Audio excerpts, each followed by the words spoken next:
Hi guys, my name is Addie and this is going to be the first video up on my channel.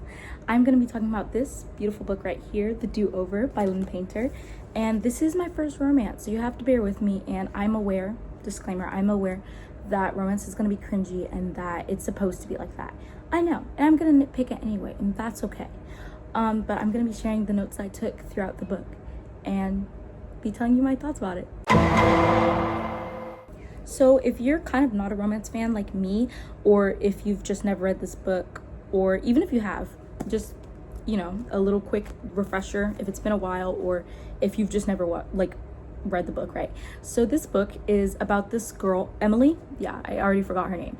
Because I am way past this book. I already just finished another one. So, but it's about this girl named Emily, and she's like in between she says this, she's like, you know, I'm not exactly like, oh, I hate love, but I'm not exactly, you know, love at first sight, like head over heels type on a girl, right?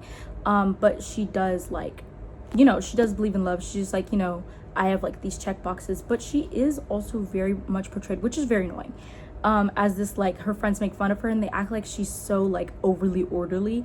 Like, I kind of don't even like that characterization at all. It's just boring to me, but especially because she's not extra like organized. I have severe ADHD, and I promise you I am as organized as this woman right here. And maybe she's slightly more than me, but she's about as organized as I am. And if you actually know me, you know that I'm not organized. And they just play it like she's so, oh my gosh, like, you're probably gonna go put this in your planner. Well, she is a junior, and it would make sense she has a planner when she's a junior in high school. But yeah, so that's just a little bit. And then she's dating this guy named, I think it's Josh. Yeah, it's Josh. And he's like super athletic, he's smart, he's in literally everything. He's in DECA, like debate, everything that you can think of, he's there, right? And so she's like, he met all of my, sorry, my hair look bad, but she's like, he checked all my boxes, you know, whatever, right? And basically the plot of the book is that it's called The Do-Over. Can you believe that she's doing the day over and over again? I know you would have never guessed in a million years. But she's redoing Valentine's Day, of all things. And on Valentine's Day, she catches her boyfriend cheating on her. She gets into a car crash, which is right here, with a guy, Nick. That's him right there. And then she, like, gets in this car crash, and then, like, she talks to Nick, and he's super broody. He's like emo, and he's like, I hate Valentine's Day, I hate love, whatever. And yeah, and then she goes to school, tries to wait outside. Guys, we're back. I thought somebody was busting my room, but it wasn't. I'm delusional. But so she tries to wait outside Josh's car to, like, give him his gift or whatever for Valentine's Day. And then she sees him kissing his ex in the car, right? And then she screams, right? And then during the day she finds out that she lost a scholarship. Yeah, that is the overview. I think that's it. Oh, and then she finds out that her parents are moving, like, to Houston, Texas. Me mentioned, I don't live in Houston, but I do live in Texas. But yeah, so then she's really upset about that. And they're like, well, you can stay here if you want to. And they're kind of casual about it, and she's really upset, but we'll get more into that later. But that is the basic overview of, like, that is the very basic plot point. In the beginning, we get Emily, and she, like I said, she just establishes her character. I highlighted a lot of things. There are just a few things. She also establishes her best friends, which don't add anything to the plot, but I am probably going to mention them later if come down to it. Chris and it's Roxanne. Chris and Roxanne. Okay, and let me just tell you, I don't like her friends, and I think they're not bad people. I just don't like them, right?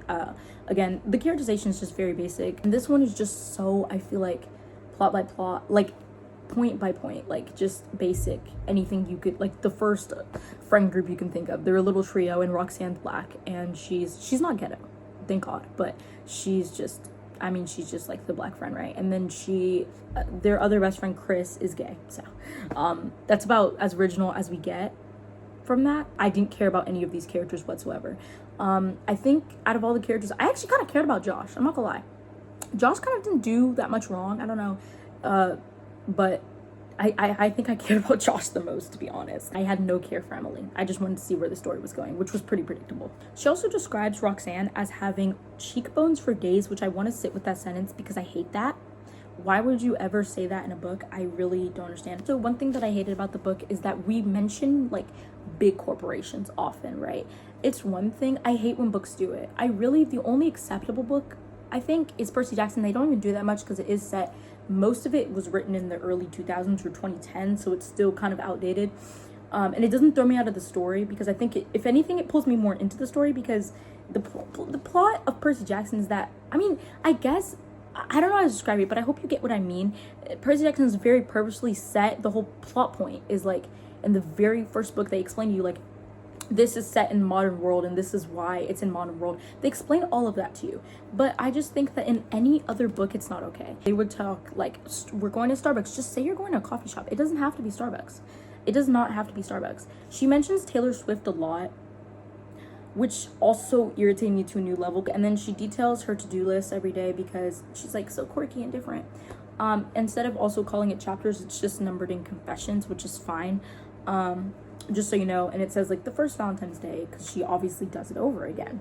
Jumping into the car crash that she gets into with Nick, he's basically her lab partner, but he does not remember her whatsoever. She is like, oh, like Nick, and he's like, how the frick do you know my name? And she's like, oh, well, you're my lab partner, right? And he's like, I don't remember that. And so every single time, which also I realized this while I think I was reading the second Valentine's Day, and it wasn't as boring as I anticipated it to be, but I was like, wait, they're going to keep doing the same thing, so all their progress is going to be reset every time, which I guess it resolves itself later, but it's still like, I was like, wait, it kind of like made me sad. But basically in the car crash, yeah, and then he's like, can I have your, was it insurance? Yeah, insurance. And then she's like, wait, she takes out a binder, and it's, oh my gosh, she said, I flipped the yellow divider, the in case of accident section, and slid the insurance card out of its protective sleeve.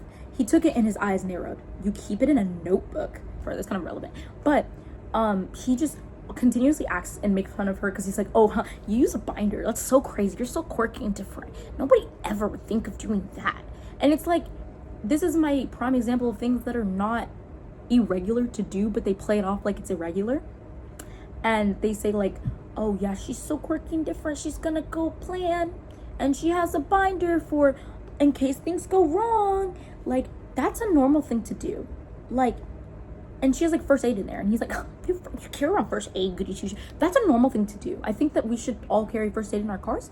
Also, again, remember I said that Nick was edgy? Yeah, I really meant that, because when they're in the car, because he offers to drive her home, because her car, we breezed past it too fast, but her car burst into flames.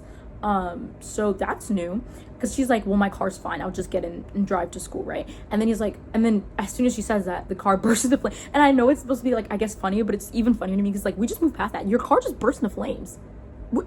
Hello? But then he offers her a ride home, and then he plays what is it called? He plays Metallica, and then he says, she's like, what is this? Like, this is so loud and I hate it. He goes, just listen. He cranked it back up and smiled over at me. Their rage feels good, doesn't it? Feel it. Bunsen burner. Breathe it in. Their rage feels good. Lynn. And I know she's giggling, kicking her feet. What kind of man is this? If a man, I jump out of the car, I'm like, oh, I don't feel safe. Just because it takes an insane person to say that, I feel like. This reminds me of JD. This is like worse from JD. Like, worse than JD from Heathers. Like the original movie, not the musical. But how like quirky he is, and he's like, you say tomato, I say tomato, or whatever he said. Like, he's just, but it's this, but 10 times worse, right? Okay, moving on. Confession number 2 / chapter 2. She gets called to the office, and then as she gets called to the office, everybody's like, ooh, and then she, in her like internal monologue, right, she's like, well, I know that it's nothing bad because I'm a top student, and also I just got this scholarship for very special kids. And she details the scholarship very, like, she's like, I get to go to Italy or somewhere. She goes, or it's not that far, she gets to go to like freaking NYC or something, and she gets an like apartment there for her scholarship thing, and she's yapping about the scholarship that we've never heard her be excited, even though she says it's the only thing like that's like she's excited about. And then obviously she goes and she rants about this freaking scholarship, and then up until the point she gets to the counseling office, and then they're like, hey, we counted the points wrong and you're actually not the student that was picked to get the scholarship. So obviously it's like, we kind of saw that one coming, bud. Like, I would hate this man. I think I care about Josh the most, to be honest. Like, I would hate this Josh. She details how she's like, Josh, she said that he has confident swagger, and this book was not written that long ago. It's like 2018, I think. So I'm like, okay, like you can't say confident swagger, like don't say that. Sorry, I love to do that. And then she says that he would casually reference Shakespeare and Steinbeck while discussing nothing. Like he would just reference it. What? And you like that? Oh, maybe it's because I do theater, and a lot of kids are very in your, like they would do stuff like this, and it's not my whole department. I love my department so much. All my friends are from there, but that's so insufferable. Don't do that. I hate people who brag about, well, I just spit everywhere. I hate people who brag about stuff like that, or like do it to be perceived as smart. He's obviously being performative, and that sucks. Don't do that. Please do not take any references from this man or Nick. Not any man in this book is a model man, okay?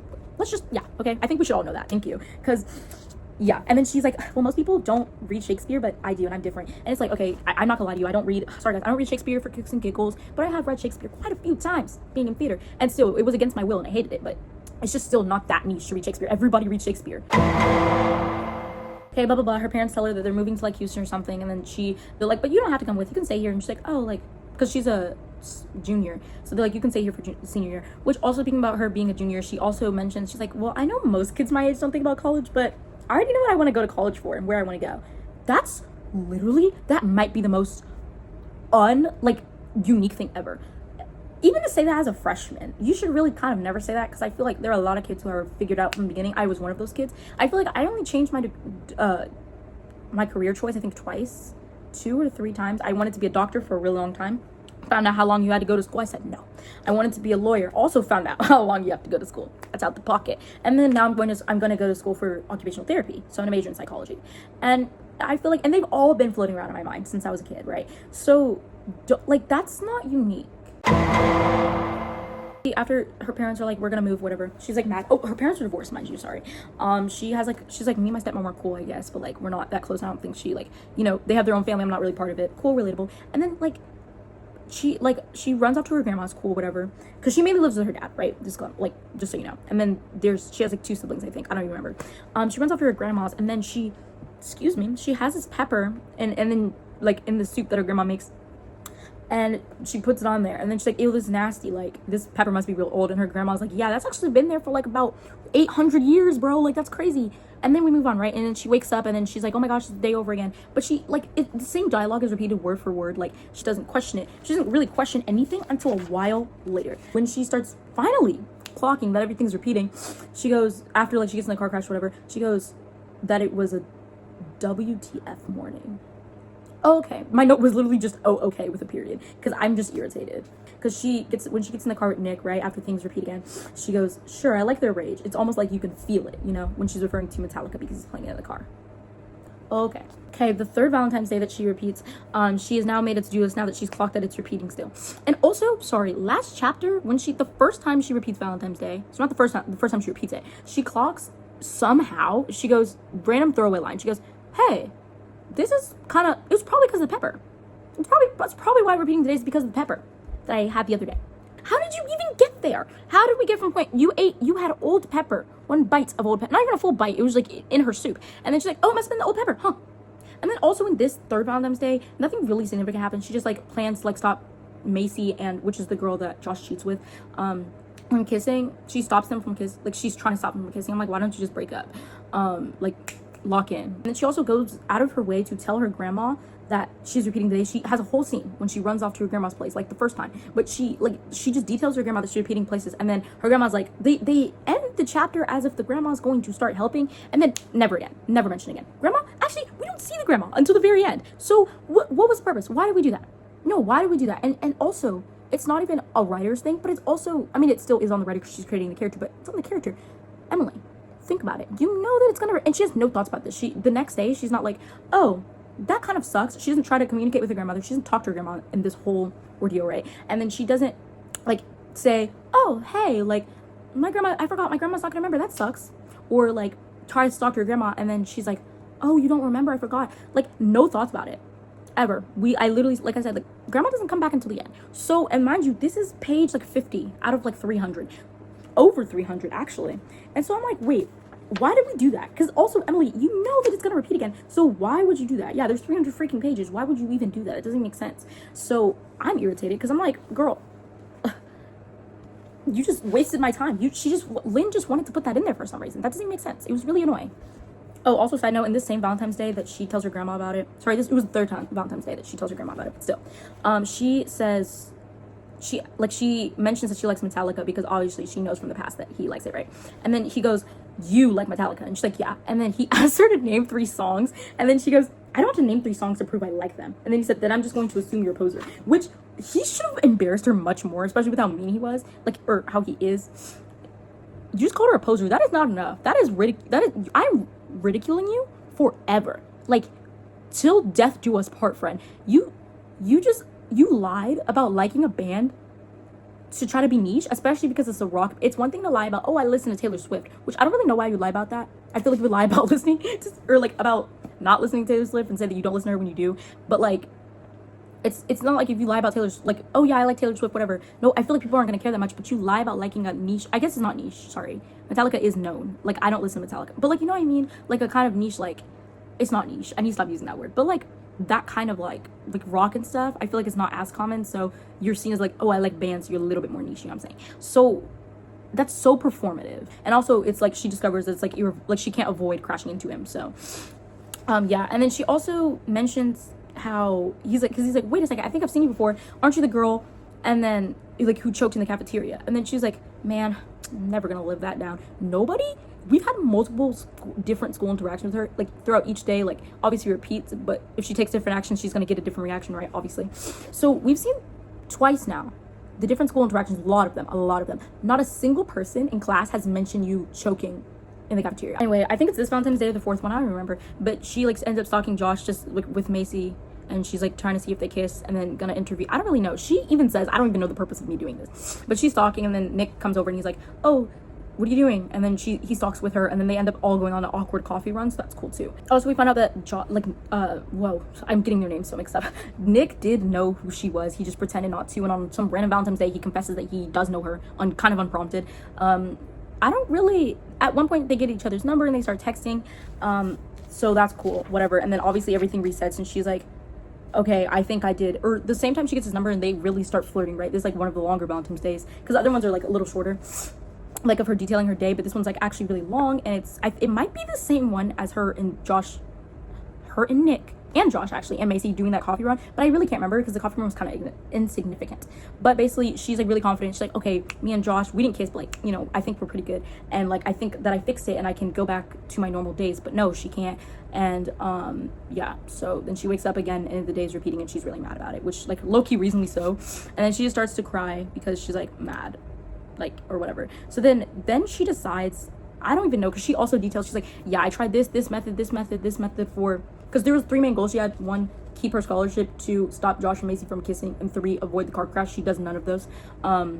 So she tries like a bunch of different methods, so we don't know how many Valentine's Days it's been. Eventually she's just like, I'm gonna call this the day of no consequences, and I'm never gonna, you know, I'm gonna do whatever I want. And she like steals her dad's Porsche, and she goes 96 in a 45, because she's like, well, I'm not gonna feel any consequences, and then proceeds to go 96 in a 45, right? Which, it's, hello, it's about 51 miles per hour over the speed limit. That's insane. Does that like happen? Because I've never heard of that. I'm not a driver, but I've literally never heard of that, and I think that that's insane. Maybe I'm overreacting, but I think that that's insane. So the officer stopped her, and she's like, oh, was I going fast? And it's like, you were going 96 to 45. Like, yes, you were going fast.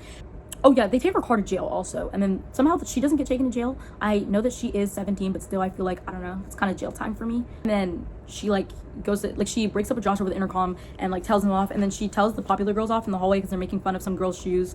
And then her and Josh are in chem class, and she's like, do you want to skip? And he's like, sure. And then she does all this stuff because like she's whispering during chem, and then like the teacher's like, oh, Emily, do you have something to share? And then she's like, yes, I'm gonna ask Dad. I wanted to know if Josh will go out with me since I'm newly single. And I was like, that was just so embarrassing for you. She does a lot of embarrassing things, but yeah. And then I don't even know where they go. It's insignificant, but they spend a lot of time together. She's really determined to go to the rooftop where her dad proposed to her mom, because her parents are divorced. But apparently it's like doesn't exist anymore. So then they like sneak all the way up there and go on this whole heist. It was like, I'm not going to tell you everything that happened. It was really, really not significant at all. Yeah. And then they do that. They go places. I don't really remember where, but they go play. It doesn't important. But at one point, Josh is like, well, or sorry, his name's not Josh, it's Nick. I'm so sorry. Nick goes like, well, the reason that I hate Valentine's Day is actually because my brother died a year ago. Because Emily gets a tattoo. Sorry, I forgot about that. Because Josh, she knows from the previous days that, not Josh, sorry, Nick works at a tattoo shop. And yeah, he works at a tattoo shop. But she's not supposed to know that in this current day, so then she just keeps mentioning it until he hooks her up, because she's like, oh, that's creepy, I'm not supposed to know that. But one of his friends, well, like, Nick is away, one of Nick's friends is like, oh yeah, you know about thanks for comforting him, because like being with him, because, you know, it's the anniversary. And she's like, of what? And then he's like, of the death. And so his brother got, I don't remember, I think his brother got into a car crash. It wasn't cancer, it wasn't a health related thing. He, like, something sudden happened, right? And his brother died, right? And it was sad, whatever. That's why Nick is so emo now. And then they, like, bond, and then she starts talking about her family issues, and she cries in front of him. It's fine, whatever. They kiss. I don't remember at one point, but it was not important. But yeah, they do what they do, and they kiss. And then she's like, okay, it's almost 12 a.m. Like, the day's gonna be over now. Yeah, they go to the grandma's house and he drops her off or something, and then they make out for like a while, and she's like, wait, we only have like 7 minutes because it's like 12:57 or 53, sorry. And then, or no, 11:53. I don't know where I got, obviously, girl, it's not gonna be 12, but so until 12 o'clock. So then his memory's gonna erase, and then right at 12 o'clock she sets like a timer, and then they make out, and then she's like, right at 12 o'clock he like pulls away. He's like, I don't want this. And then she's like, oh, girl, that's messy. So she goes inside the grandma's house, and she's been MIA the whole day because she left school, and obviously her parents know, and her dad knows that she got the car impounded. And basically she's in humongous trouble because she finds out, she's like, wait, the day did not in fact reset. Obviously, like, we knew it was coming, because she kept mentioning also that she was beating you over the head with like, oh, well, of course, it's not gonna matter, I can do whatever I want. Every other page she's like, well, we know that it's gonna repeat anyway. Like, girl, we already know what's gonna happen. Like, please, we get it. We're Lynn, I promise we're smart enough. Lynn, I promise we're smart enough to figure it out. But yeah, and then she gets like screamed at. She wakes up to like very angry parents, and then her mom pulls up, and her mom's like, I'm taking you to my house, I'm gonna get custody of you, like primary custody of you, and like your dad's never gonna see you again. And then because her mom's like, this is your dad's fault, and it's like parental drama or whatever, and she's like, I can't stand them fighting, because like when I was like 4 they'd fight or whatever, I don't remember. And then she gets taken to her mom's house. Her mom's actually, she like describes, my mom is so strict and mean. Girl, the amount of crazy stuff I literally would have been out of the house. I wouldn't even live.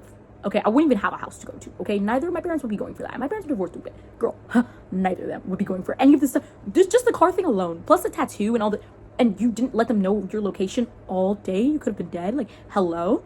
And you're a teenage woman. Like, that's, girl, you're such a bad, like, that's terrible. I know you thought the day was gonna repeat, but still, even I wouldn't have done all that, just out of fear that the day would repeat. And also, I just can't imagine. I don't know. I wouldn't do all that. I wouldn't have the strength. I don't know.